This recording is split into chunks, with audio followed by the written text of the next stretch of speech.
오늘 우리에게 주시는 하나님의 말씀은 마태복음 2장 1절로 12절까지 말씀입니다.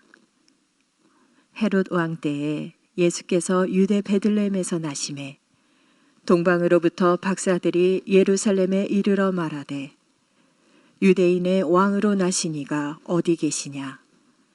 우리가 동방에서 그의 별을 보고 그에게 경배하러 왔노라 하니 헤롯 왕과 온 예루살렘이 듣고 소동한지라.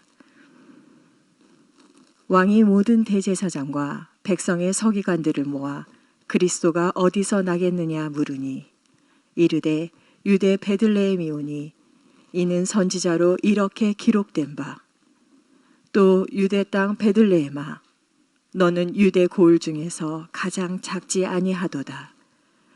내게서 한 다스리는 자가 나와서 내 백성 이스라엘의 목자가 되리라 하였음이니이니. 이에 헤롯이 가만히 박사들을 불러 별이 나타난 때를 자세히 묻고 베들레헴으로 보내며 이르되 가서 아기에 대하여 자세히 알아보고 찾거든 내게 고하여 나도 가서 그에게 경배하게 하라. 박사들이 왕의 말을 듣고 갈새 동방에서 보던 그 별이 문득 앞서 인도하여 가다가 아기 있는 곳 위에 머물러 서 있는지라. 그들이 별을 보고 매우 크게 기뻐하더라. 집에 들어가 아기와 그의 어머니 마리아가 함께 있는 것을 보고 엎드려 아기께 경배하고 보배압을 열어 황금과 유향과 몰약을 예물로 드리니라. 그들은 꿈에 헤롯에게로 돌아가지 말라 지시하심을 받아 다른 길로 고국에 돌아가니라. 아멘. 하나님의 말씀입니다. 할렐루야. 오늘은 우리가 온라인으로 예배를 드리고 있지만 그래도 성탄절을 맞아서 우리 성탄 인사 한번 했으면 좋겠습니다. 우리 가정에서 예배 드리는데 옆에 분들에게 이렇게 한번 인사합시다. 메리 크리스마스 하고 인사하세요. 예. 자, 오늘은 성탄절입니다. 그런데 우리는 아주 특별한 성탄절 예배를 드리고 있습니다. 지나간 2019년도에 인터넷 검색창에서 사람들이 가장 많이 검색한 단어가 있다고 합니다. 그 단어가 어떤 단어냐면 2019년도에는 이 날씨라고 하는 단어를 사람들이 제일 많이 검색했대요. 날씨, 유튜브, 구글 뭐 이런 단어들이 검색 랭킹 1, 2, 3위에 올라와 있습니다. 그런데 올해 2020년도에 인터넷 검색창에 사람들이 가장 많이 검색한 단어가 뭘까요? 뭐라고 생각하세요? 예, 맞습니다. 코로나라고 하는 단어였다고 합니다. 그리고 코로나와 연관돼서 사람들이 가장 많이 사용하는 말 가운데 하나가 바로 비대면이라고 하는 말이랍니다. 사실 처음에 이 비대면이라고 하는 단어를 들었을 때는 좀 생소한 단어였습니다. 그리고 낯선 단어였습니다. 그런데 이제는 언제부턴가 이 비대면이라고 하는 이 단어가 우리에게 익숙한 단어가 되었고 거부감을 느끼지 않는 그러한 단어가 되었습니다. 그리고 오늘 성탄절을 맞이하는 오늘 우리도 지금 이 시간에 비대면으로 예배를 드리고 있습니다. 평생 처음 우리가 성탄절에 이렇게 비대면으로 예배를 드리는 것 아니겠습니까? 줌으로 미팅을 하고 줌으로 성경 공부도 하고 그리고 인터넷 예배, 우린 지나간 추수감사주일도 비대면으로 예배를 드렸고 또 성탄절인 오늘도 우리는 비대면으로 예배를 드리고 있고 그리고 아마 송구영신 예배도 우리가 비대면으로 드리지 않을까 그런 생각을 합니다. 제가 고등학교 마치고 평생 목회를 했는데 이 평생 목회하는 중에 오늘과 같은 성탄절을 맞이하기는 처음입니다. 그것은 아마 여러 성도님들도 마찬가지일 것입니다. 그러면서 우리는 지나간 한 10개월 정도 동안에 이 비대면 예배를 드리면서 거기 익숙해져 있는데 그 익숙함 속에 저는 왠지 무엇인가 희석되어져 가는 것 같은, 뭔가 중요한 것을 놓치는 것 같은 그런 느낌이 들 때가 종종 있습니다. 사실 성탄절이라고 하면 다른 곳은 몰라도 이 교회에서 1년 중에 가장 큰 의미가 있는 날이 성탄절 아니겠습니까? 그리고 가장 이벤트가 있는 날이, 기뻐해야 되는 날이 성탄절 아닌가요? 그런데 우리는 오늘 예수님의 생일인데 축하 노래도 못 불러요. 케이크도 자를 수도 없어요. 성도들을 얼굴을 볼 수도 없어요. 그 어느 때보다도 가장 조용한 성탄절을 보내고 있습니다. 뭔가 조금 마음이 서글퍼지기도 하고 좀 기분이 이상하지 않습니까? 그래서 이번 주 내내 이 성탄에 대한 생각을 하다가 그런 마음이 들었어요. 정신 바짝 차려야겠다. 뭔가 바뀌고 있다라는 생각이 들었습니다. 어느 한 특정 부분이 바뀌는 것이 아니라 이 뿌리째, 송두리째 그 의미 자체가 다 바뀌어져 가고 있지는 않는가라는 것입니다. 제가 어렸을 때 성탄절 그러면 지금도 떠오르는 기억이, 성탄절 이브에는요 사람들이 다 교회로 모였어요. 그래서 교회에서 밤을 새는 문화였습니다. 여러분, 성탄절 이브가 되면 사람들이 새벽송을 돌죠. 요즘 새벽송 돕니까? 아니, 우리 아이들은, 우리 다음 세대들은 이 새벽송이 뭔지 알긴 할까요? 새벽송을 돌게 되면 집집마다 방문하게 되면 집사님이나 권사님, 장로님들이 그 앞에서 찬양을 부르면 찬양 다 듣고 축하해주고 그리고 먹거리도 주고 그러세요. 그러면 그걸 가지고 교회 돌아와서 밤새 먹고 이야기하고 놀고 교회에서 밤을 새는 문화였습니다. 그리고 성탄절은요 사람들이 다 모여서 예수님의 축하잔치를 벌였어요. 우리가 금방 영상에도 보았듯이 발표회도 하고 찬양도 하고 율동도 하고 그런 시간들을 우리는 보내왔습니다. 그리고 그때만 하더라도 이 산타에 대한 이미지는 그리 크지가 않았습니다. 그런데 어느 순간부터 성탄절을 성탄절이라고 부르지 못하는 시대가 되었습니다. 홀리데이, 공휴일이라고 부르라는 거죠. 그리고 예수님은 온데간데 없이 산타가 주목받는 시대가 되었습니다. 쇼핑몰에 가보면 산타와 루돌프 사슴이 주인공이었습니다. 음악도 바뀌었습니다. 그리고 선물을 주기도 하고 선물을 받기도 하고 예수님이 빠져버린, 세상 것들이 가득 차버린 그런 축제의 성탄을 우리는 지나왔습니다. 그런데 오늘 지금 이 시간 2020년도의 성탄은 어떻습니까? 예수님도 없고 산타도 없어요. 코로나 때문에 쇼핑몰을 갈 수도 없고 선물을 할 수도 없고 비대면이니까 축제는 더더군다나 할 수 없는 참 희한한 성탄절을 보내게 되었습니다. 성탄절이 정말 자꾸만 바뀌어가는 것 같습니다. 우리 다음 세대들은 이 성탄에 대해서 어떻게 기억을 하고 있을 것 같습니까? 이 프레임이라고 하는 것은 시대마다 바뀌게 되어 있습니다. 문화는 시대에 따라서 지역에 따라서 바뀌죠.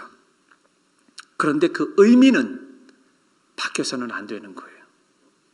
여러분, 진리는 바뀌지 않습니다. 진리는 시대가 바뀐다고 해서 바뀐다면 그것은 더 이상 진리가 아닌 것이죠. 그런데 오늘 성경을 보시게 되면 시대가 바뀌고 상황이 바뀌어도 그 진리를 수호하고 진리를 지키는 자들이 있었다라는 거예요. 그들이 누구였냐면 동방박사들이었습니다. 자, 그러면 오늘 이 시간에 우리가 이 동방박사들이 어떤 사람인가에 대해서 잠시 한번 생각해 보는 시간을 가질까 합니다. 첫 번째, 이 동방박사들은 어떤 사람이었는가?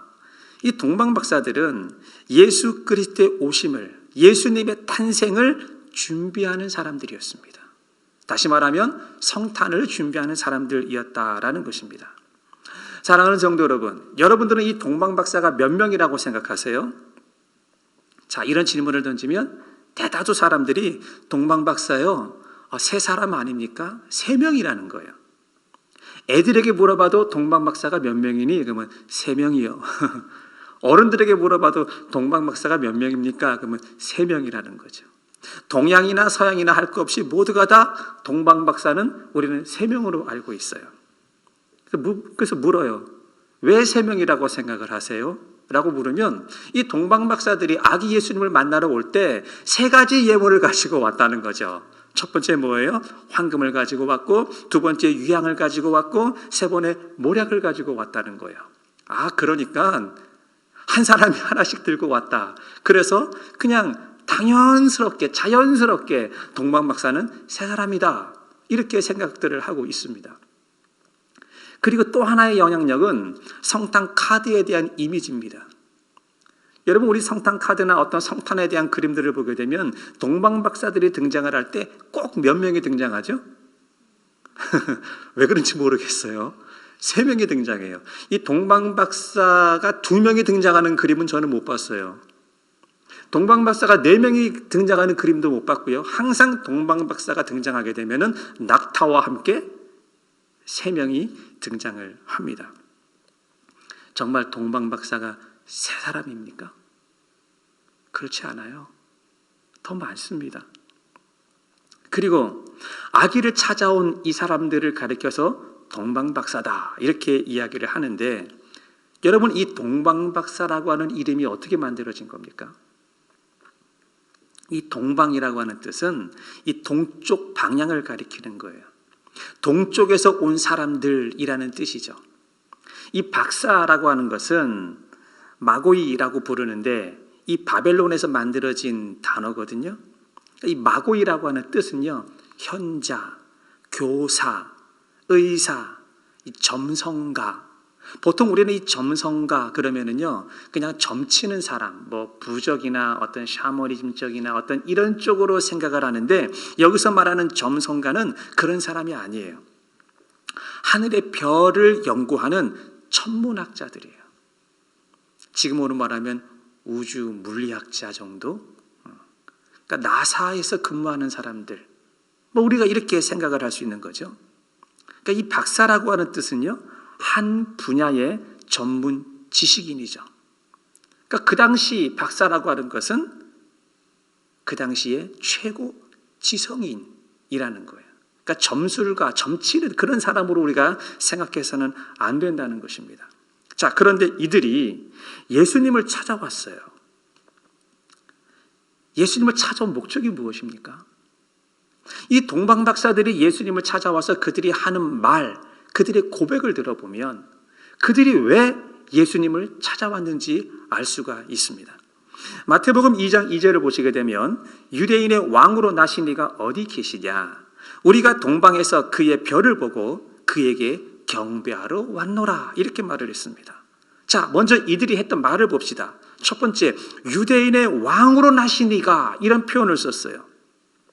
여기서 이 유대인의 왕이라고 하는 것은요, 지금 생각해 보세요. 지금 이스라엘은 나라가 망하고 없는 상태예요. 로마 지배하에 있는 피지배 민족들이었습니다. 그런데 그들에게 유대인의 왕으로 나신 이가 어디에 있느냐라고 물었다는 것입니다. 특별히 이 유대인의 왕이라고 하는 이 특별한 어떤 의미를 썼는데, 여러분, 세상의 왕이 아니라, 정치적인 왕이 아니라 메시아가 어디에 있느냐 이렇게 물은 거예요. 누가요? 동방에서 온 사람들이. 그리고 이 유대인의 왕이라고 하는 이 단어는요, 유대인들만 알 수 있는 특별한 의미를 담고 있는 단어였어요. 그리고 그의 별을 보고 우리가 따라왔다. 이렇게 말을 하고 있는데 여러분 그의 별, 이 구약에서는요. 메시아를 별로 의미하고 있습니다. 표현하고 있습니다. 민수기 24장 17절 하반절을 보시게 되면 한 별이 야곱에게서 나오며 여기서 말하는 이 야곱이라고 하는 것은 사람 야곱을 말하는 게 아니죠. 이스라엘의 12지파를 말하는 거죠. 한 별이 메시아가 이스라엘의 12지파 가운데서 나오며 이런 뜻이에요. 그리고 한 규가 이스라엘에게서 일어나서 이 한 규라고 하는 것은 왕이 가지고 있는 손에 들고 있는 지휘봉을 뜻하는 거예요. 그러니까 동방박사들이 그의 별을 보고 우리가 따라왔다라고 했는데 그의 별이 무슨 뜻이라는 겁니까? 그의 별은 메시아, 곧 기름 부음 받은 자를 의미하는 것입니다. 자, 동방박사가 동쪽에서 멀리 온 사람들이 이런 고백을 지금 하고 있어요. 그리고 또 동방박사가 뭐라고 이야기를 했냐면 우리가 그에게 경배하러 왔다. 예배하러 왔다. 여러분 이것은 엄청난 신앙의 고백인 것입니다. 자, 그렇다면 궁금한 게 생기죠. 질문이 생기죠. 도대체 이 동방박사들이 누구냐는 거예요. 이들이 어떤 사람이냐는 것이죠. 이들이 누구기에 이렇게 확고한 신앙을 가지고 예수님의 탄생을 준비를 했느냐라는 것입니다. 자, 그렇다면 우리가 이 동방이라고 하는 단어를 조금 더 깊이 한번 생각해 보도록 하겠습니다. 이 팔레스타인 땅에서, 이스라엘 가나안 땅에서 이 동쪽에 있는 땅이 어떤 나라입니까? 자, 성경을 볼 때 가나안에서 동쪽 끝에 나오는 나라가 어떤 나라죠? 바벨론이죠. 이스라엘의 역사를 거슬러 올라가면 이스라엘 동쪽 끝에 바벨론이라고 하는 나라가 있었습니다. 그리고 이스라엘은 이 바벨론에 의해서 나라가 망한 역사를 가지고 있습니다. 이스라엘 나라가 망할 때 수많은 유대인들이 바벨론에 포로로 끌려갔고 그리고 70년간의 그 포로 기간이 끝나고 난 뒤에 사람들이 돌아오게 되었습니다. 자, 그런데 돌아오지 않은 사람들이 있었다라는 거예요. 다 100% 돌아온 것이 아니라 돌아오지 않고 남아있는 사람들이 있었는데 이 동방박사들이 누구냐? 그들의 후손들이 아니었겠느냐라고 생각하는 사람들이 많아요. 디아스포라들, 이민자들, 흩어진 나그네들이었을 것이다. 그런데 그 흩어진 나그네들, 그 디아스포라들이 동방으로 끌려갔던 그들이 이국만리 타지에서도 그 힘든 이민자의 삶 속에서도 그들은 믿음과 신앙을 지키고 있었다라는 거죠. 자, 그렇다면 우리도 이민자로 살아가고 있지 않습니까? 하나님께서 우리에게 특별한 사명을 주신 것이 있다고 생각하지 않으세요? 다시 본문으로 돌아와서 이 바벨론의 역사를 한번 보도록 하겠습니다. 한때는 세계 최강대국이었는데 이 바벨론이 오래가지 못하고 메대와 바사라고 하는 나라에 망했습니다. 근데 메대와 바사라고 하는 나라도 오래가지 못하고 헬라 제국에 망했습니다. 헬라 제국도 오래가지 못하고 로마에 망했습니다. 자, 세상의 역사가 어떻게 변했습니까? 영원한 나라는 없고 정권이 바뀌고 나라가 바뀌고 하면서 굉장히 혼란스러웠을 것이라는 거죠. 그 혼란스러운 세상 가운데서도 이 흩어진 나그네들, 디아스포라들, 이 이민자들은 그 세상의 영향을 받지 아니하고 메시아가 오실 것이라고 하는 그런 너무나 귀하고 귀한 믿음을 지키고 살아가는 사람들이었다는 거예요. 바로 이것이 성탄을 준비하는 사람들의 삶이 아닐까 생각을 합니다. 우리도 그렇지 않습니까? 여러분, 세상이 바뀌었습니다. 코로나 때문에 세상이 완전히 바뀌어 버렸습니다. 우리가 예전에 살아왔던 삶의 스타일과 지금 우리가 살고 있는 스타일은요, 너무나 다른 세상을 살고 있습니다. 사람들의 사고와 생각도 완전히 바뀌어 버렸습니다. 자, 이렇게 세상이 바뀌고 코로나의 영향력으로 우리는 지금 비대면으로 성탄 예배를 드릴 수밖에 없습니다. 자, 우리의 마음의 중심이 어떻게 자리를 잡아야 되겠습니까? 환경이 바뀌고 우리가 성탄절을 맞이해서 온라인이나 줌으로밖에 예배를 드릴 수는 없지만 우리 마음의 중심에 예수 그리스도의 탄생을 사모하고 예수님을 기념하고 살아간다면 바로 우리가 예수님의 오심을 기다리고 준비하는 동방박사와 같은 그러한 삶을 살아간다라는 것입니다. 사랑하는 성도 여러분, 그런 삶을 사시기를 주님의 이름으로 축원합니다. 두 번째, 동방박사들은 어떤 사람들이었는가? 동방박사들은요, 성탄을 이 가슴으로 맞이한 사람들이었습니다. 이 성탄을 가슴으로 맞이한다는 것이 무슨 말이냐면, 예를 들어 이런 겁니다.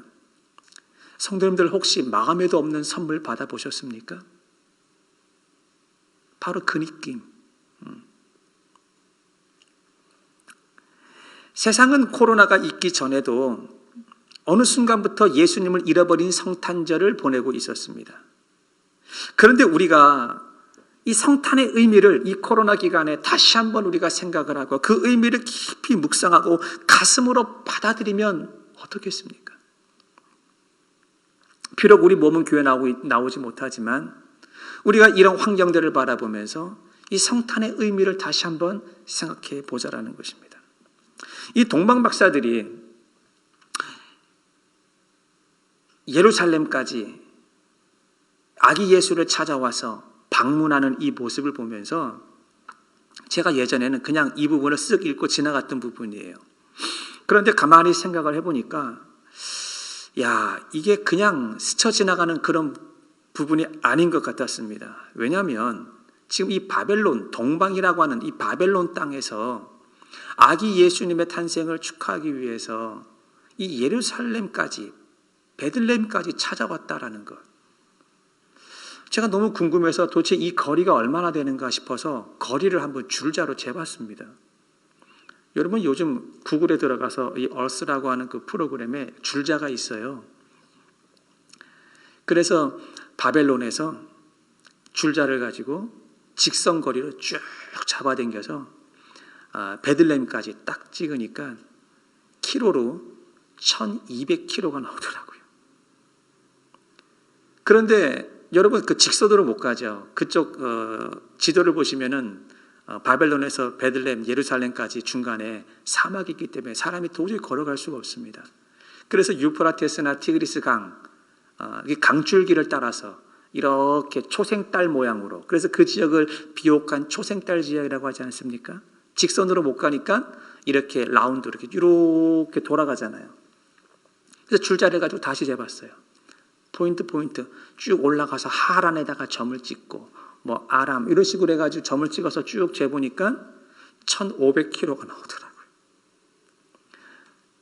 이 1500km 감이 오세요? 제가 이 1500km에 대한 이 감을 조금 더 여러분에게 설명드리기 위해서, 그러면 우리가 사는 데에서 1500km가 어디쯤이지? 그래서 미국 지도를 펴놓고 오렌지 카운티에서 점을 찍고 동쪽으로 쭉 잡아당겨 봤어요. 1500km를 쭉 잡아당기니까 텍사스가 나오더라고요. 텍사스에 그 미들랜드라고 하는 도시가, 작은 도시가 있는데 거기까지 줄자로 직선으로 잡아당기니까 1500km가 딱 나와요. 자, 이 거리를 걸어간 거예요. 여러분 여행 간 게 아닙니다. 이 거리를 이 당시에 걸어갔다라고 하는 것은 목숨을 걸었다는 거예요. 나의 모든 것을 거기에 다 걸었다는 거예요. 나의 열정과 나의 생명과 나의 모든 것을 거기에 걸고 걸어간 거예요. 그리고 뭘 가지고 간 거예요? 황금과 유황과 모략. 이거는 그 당시 아주 고가품이죠. 그리고 그 거리가 먼 거리이기 때문에 이 도적대들도 많았습니다. 원래 유다가 망하고 바벨론의 포로로 끌려갈 때 그들은 포로의 신분으로 끌려갔지만 그들을 지켜준 사람들이 있었어요. 누구였냐면 바로 바벨론의 군대였습니다.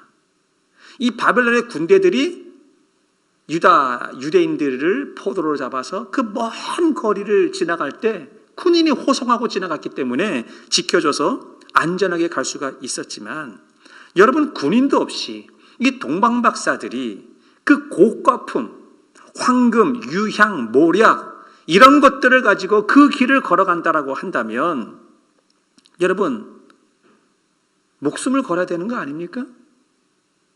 더군다나 이 동방박사들은요, 뭐 나이가 어느 정도 된지는 모르겠지만 제가 볼 때는 어느 정도 나이가 있고 지긋한 연륜이 있는 그런 분들이라고 생각이 됩니다. 왜냐하면 이 박사라고 하는 것은 아까도 제가 말씀드렸듯이 이 젊은이들이 가질 수 있는 그런 호칭이 아닙니다. 현자, 나이가 지긋한 어떤 지혜가 충천한, 지식이 충천한 교사, 의사, 천문학자들, 이런 사람들이 박사 아니겠어요? 이 동방박사들이 예수님의 탄생을 축하하기 위해서 베들레헴까지 걸어간다는 것은 정말 이 가슴의 불덩어리, 뜨거운 열정과 예수님에 대한 그 사랑이 없이는 이 불가능한 현실이라는 것이죠. 그러므로 인류 최초로 맞이하는 이 코로나 성탄절에 우리에게 필요한 게 무엇인가? 우리는 어쩔 수 없어서 지금 이런 환경 가운데 예배를 드리고 있지만 내 안에 이 성탄을 생각하면서 예수님을 생각하면서 내 안에도 이런 뜨거운 사랑이 있느냐라고 하는 것을 우리는 한번 되돌아봐야 합니다. 시편 91편 14절에 이렇게 말씀하셨습니다. 하나님이 이르시되 그가 나를 사랑한즉 내가 그를 건지리라. 그가 내 이름을 안즉 내가 높이리라 그랬습니다. 하나님을 뜨겁게 사랑하면 하나님께서 우리를 건져주신답니다.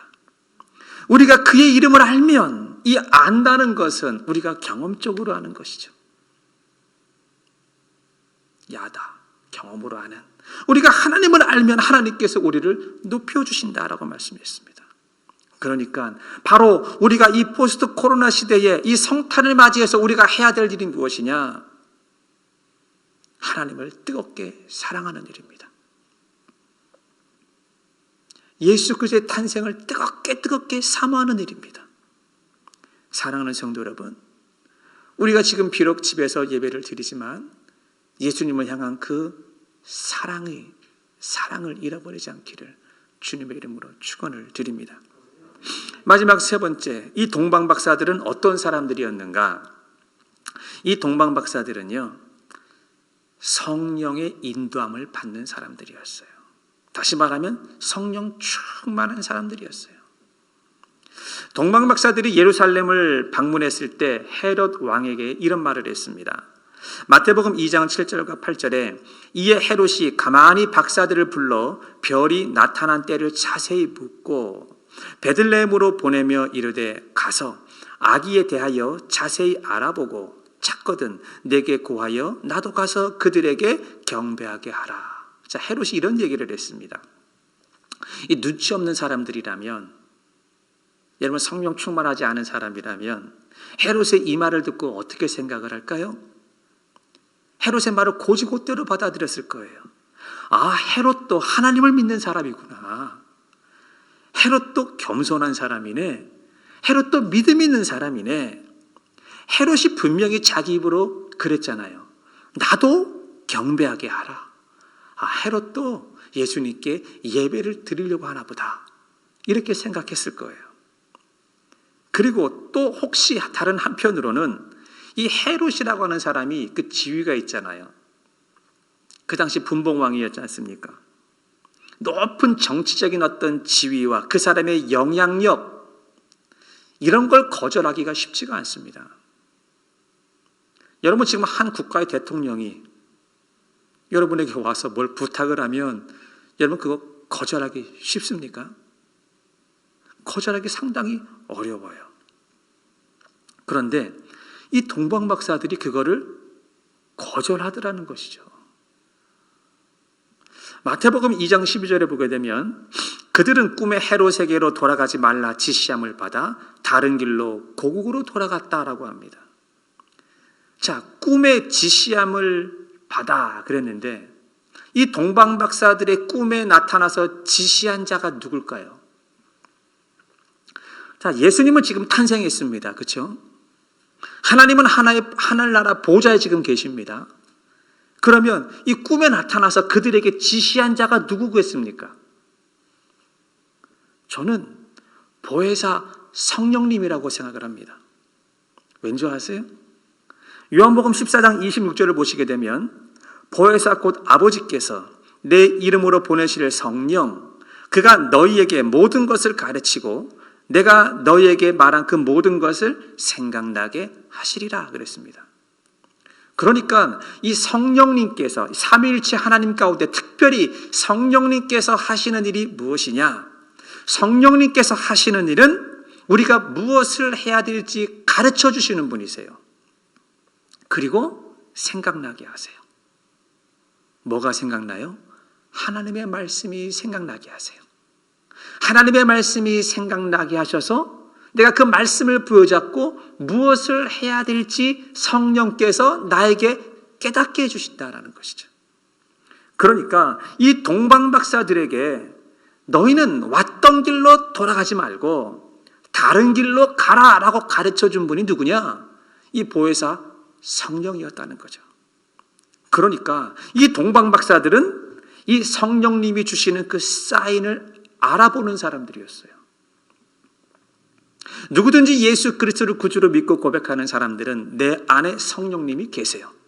그런데 그 보혜사 성령님께서 여러분 동방박사들에게만 이렇게 깨닫게 하고 가르쳐주는 것이 아니라 여러분과 저에게도 지금도 성령님께서 우리에게 깨닫게 해주고 계신다는 것을 믿으셔야 됩니다. 그런데 이 깨달음을 깨닫는 사람이 있는가 하면 이 깨달음을 깨닫지 못하고 살아가는 사람들이 있다라는 거예요. 그래서 저는 이 동방박사들이 성령 충만한 사람이었다. 성령님을 의지하는 사람이었다라고 봅니다. 근데 이 동방박사들은 이 한순간만 성령 충만한 것이 아니라 늘 성령 충만한 삶을 살고 있었다라는 거예요. 왜냐하면 여러분 이 동방박사들이 동방에서 이 천문학, 이 별자리를 연구하던 사람들 아니겠어요? 그러면 매일같이 하늘의 별을 보고 연구하고 하겠죠. 그런데 어느 날 갑자기 이상한 별이 늘 보던 그 하늘에 밤하늘에 이상한 별 하나가 아주 점 같은 것이 나타난 거예요. 성령 충만하지 않고 우리가 하나님 앞에 초점을 맞추지 않은 사람들은 그냥 별로 대수롭지 않게 지나갈 수 있는 그런 사건들이었을 거예요. 그런데 이 동방박사들은 그 한 별을 보고 아, 이것은 성령님의 인도하심이다라고 하는 것을 깨달았다는 거예요. 그리고 그 별을 보고 따라오기 시작을 했는데 무려 1500km나 되는 거리를 여러분 별 하나 보고 따라가는 것 그게 쉽습니까? 우리가 말씀을 읽다가 성경을 읽다가 하나님께서 나에게 감동으로 주신 성령께서 역사에서 나에게 주신 말씀이 가슴에 확 들어올 때가 있어요. 근데 그 말씀을 가슴에 딱 붙잡고 1500km 1년을 걸어가고 2년을 걸어가고 3년을 걸어가고 10년을 붙잡고 기도하는 사람들이 있는데 여러분 그것은 성령의 힘이 아니고는 할 수가 없는 것 아니겠습니까? 그래서 저는 이렇게 봅니다. 예수님의 탄생은 누가 기뻐할 수 있느냐? 예수님의 탄생의 의미를 누가 진짜 이해할 수 있느냐? 이것은 성령 충만해야지만이 예수님의 탄생을 우리가 기뻐할 수 있고 축하할 수 있다는 거예요. 여러분 성탄절이라고 하는 것은 1년에 한 번 들어오는 이벤트가 아닙니다. 성탄절은 어제도 오늘도 내일도 모레도 1년 365일 매일매일 예수님께서 나를 구원하기 위해서 이 땅에 오신 그분에게 감사하고 그분을 찬양하고 그분에게 내 마음을 다드리고 그분을 내가 뜨겁게 사랑한다면 우리는 매일매일 성령 충만하면서 매일매일을 성탄의 날로 살아갈 수 있다는 것입니다. 사랑하는 성도 여러분, 지나간 2020년이 얼마나 힘들고 어려웠습니까? 그러나 그럼에도 불구하고 우리는 이 성탄의 메시지, 성탄이 무슨 날인 것을 잘 기억하시고 성령 충만하셔서 남아있는 2020년도 잘 마무리하시고 승리하시는 여러분들이 되기를 주님의 이름으로 축원을 드립니다. 아멘.